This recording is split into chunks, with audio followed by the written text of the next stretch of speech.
Hello সবাইকে, আশা করি তোমরা সবাই খুব ভালো আছো। আজকে আমি নিয়ে এসেছি একটা বাটারস্কচ ফ্লেভারের কেক। কিভাবে বাটারস্কচ ফ্লেভারের কেক আমি রেডি করি সেটাই তোমাদের সাথে শেয়ার করব। প্রথমে আমি কেক বেসটা দুটো ভাগে ভাগ করে নিয়েছি, দুটো লেয়ার করেছি।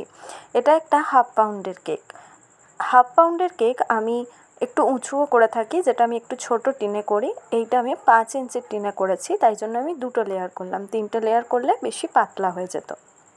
এবার আমি ওটাকে ভালো করে মিল্ক সোকিং করেছি। আজকে আমি বাটার দিয়ে সোকিং করিনি, আমি দুধের মধ্যে বাটারস্কচ যে সসটা হয় ওটা মিশিয়ে নিয়ে তারপরে সোকিং করেছি। তারপর আমি ক্রিম দিয়ে লেয়ারিংটা করে নিলাম, দেখতে পেলে। এরপর আমি বাটারস্কচ সসটা দিয়ে দিলাম।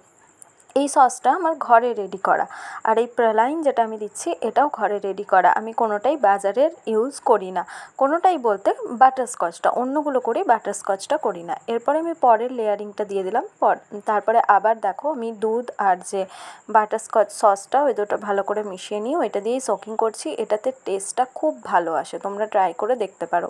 আমি দুটো দিয়েই করি, কখনো কখনো আমি জল দিয়েও করি। আমি সুগার সিরাপ ইউজ করি না, আমি শুধুমাত্র জল দিয়ে করলে শুধু জলের মধ্যেই যে ফ্লেভারের কেক বানাচ্ছি সেই ফ্লেভার মিশিয়ে নিয়ে করি, আর না হলে আমি মিল্ক সোকিং করি।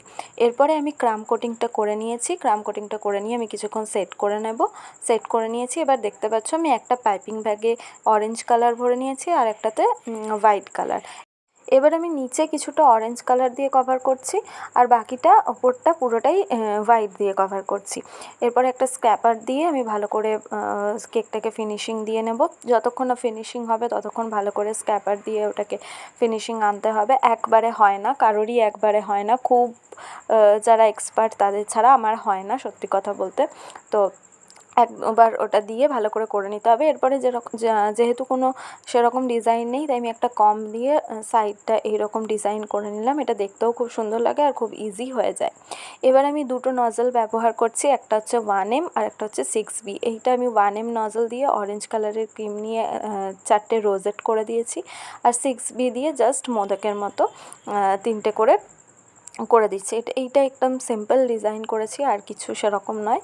তো তোমাদের কেমন লাগলো অবশ্যই জানিও। আর মাঝে যে জায়গাটায় আমি সুগার বল দিচ্ছি সেই জায়গাটায় তোমরা এই বাটারস্কচ প্রালাইন বা বাটারস্কচ সস দুটো দিয়েই কভার করতে পারো। আমার কাছে দুটোই আমার কাছে শেষ হয়ে গেছিলো। আমি যেহেতু ওই লেয়ারিংয়ের সময় সবটা দিয়েছি, আমি ভুলেই গেছিলাম যে রাখবো কিছুটা ওখানটায় দেওয়ার জন্য, তাই আমি সুগার বল দিয়ে ভালো করে ওখানটা সাজিয়ে দিলাম। সুগার বল দিলে কেকে একটা আলাদাই লুক চলে আসে।